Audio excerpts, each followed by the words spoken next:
और इस वक्त की बड़ी खबर, अमेरिका में राष्ट्रपति पद का चुनाव जीतने वाले डोनाल्ड ट्रंप को time person of the year 2016 के लिए चुना गया है। उन्हें एडिटर्स चॉइस के रूप में time person of the year के लिए चुना गया है, जबकि पाठकों की राय के मुताबिक भारत के प्रधानमंत्री नरेंद्र मोदी नंबर 1 रहे हैं। पीएम मोदी को 18% वोट मिले थे। तो time person of the year award जाता है इस बार डोनाल्ड ट्रंप को। ये जो एडिटर्स चॉइस होती है उसके मुताबिक डोनाल्ड ट्रंप को चुना गया है। और जानकारी के लिए रुख करेंगे हमारे सहयोगी सचिन इस वक्त हमारे साथ हैं। सचिन, जो रीडर्स चॉइस होती है और जो एडिटर्स चॉइस होती है उसमें हमेशा ये अंतर देखने को मिलता है। जहां नरेंद्र मोदी ने लीड किया था रीडर्स चॉइस में, वहीं एडिटर्स चॉइस जो है वो मुहर लगा रही है डोनाल्ड ट्रंप के नाम पर।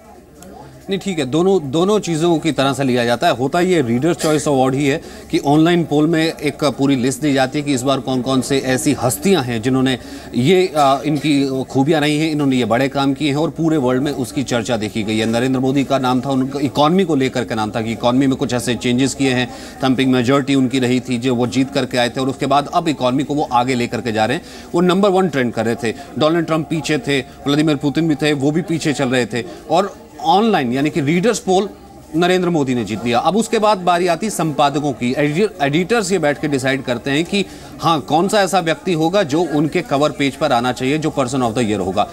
अब इस पर मोहर लगाने की जब बारी आई तो मोहर लगाई गई है टाइम मैगजीन के द्वारा डोनाल्ड ट्रंप पर। 2 वजह हैं।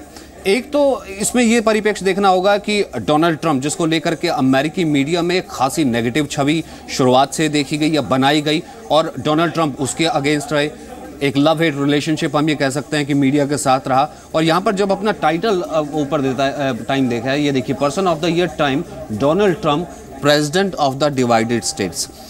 ये अपने आप में एक तो ऑनर देने की बात होती है कि आपने ऑनर दिया एक व्यक्ति को time person of the year. वो इतना बड़ा कद रखता है वर्ल्ड का, वो सबसे ज़्यादा इस वक्त टॉकेबल या फिर यूँ कहें कि सबसे ऊंची हस्ती वाला व्यक्ति है, प्रेसिडेंट ऑफ।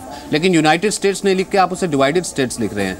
ये क्या आप ये दिखाने की कोशिश कर रहे हैं कि अगर ये डोनाल्ड ट्रंप का अगर एक रिश्ता रहा है मीडिया के साथ, अमेरिकी मीडिया के साथ, जब वो कहते हैं कि अमेरिकी मीडिया बायस्ड है या फिर पेड है, तो आप उन्हें ये संदेश दे रहे हैं कि नहीं, हम भी आपके साथ बाकायदा खड़े हुए हैं और हम आपके साथ जो है एक तरीके से कहा जाए कि पंगा ले सकते हैं, हम भी आपको जवाब दे सकते हैं।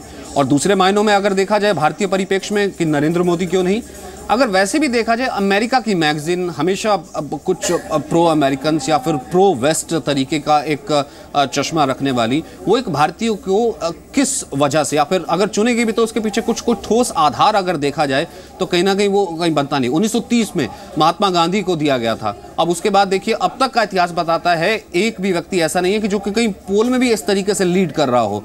और अब नरेंद्र मोदी ज़रूर ऑनलाइन सर्वे में नंबर 1 आए हैं, लेकिन ये एक साफ अंदाजा लगा जा सकता है कि चुनना कहीं ना कहीं इस बार वो अफोर्ड ही नहीं कर सकते। हम ये कह सकते हैं कि किसी और कहते भी हैं सचिन की जो सबसे ज्यादा न्यूज को प्रभावित करता है, चाहे वो पॉजिटिव हो या नेगेटिव हो, वो मैगजीन के कवर पेज पर आता है। जो ये डिसीजन लिया जाता है इसके लिए कि कौन इसके कवर पेज पर आएगा। और अगर हम अपने दर्शकों को बताएं कि ये 10वीं बार होगा जब वो इस मैगजीन के कवर पेज पर नजर आएंगे और उनकी जो पहली अपीयरेंस थी इसके कवर पेज पर वो 1989 में थी।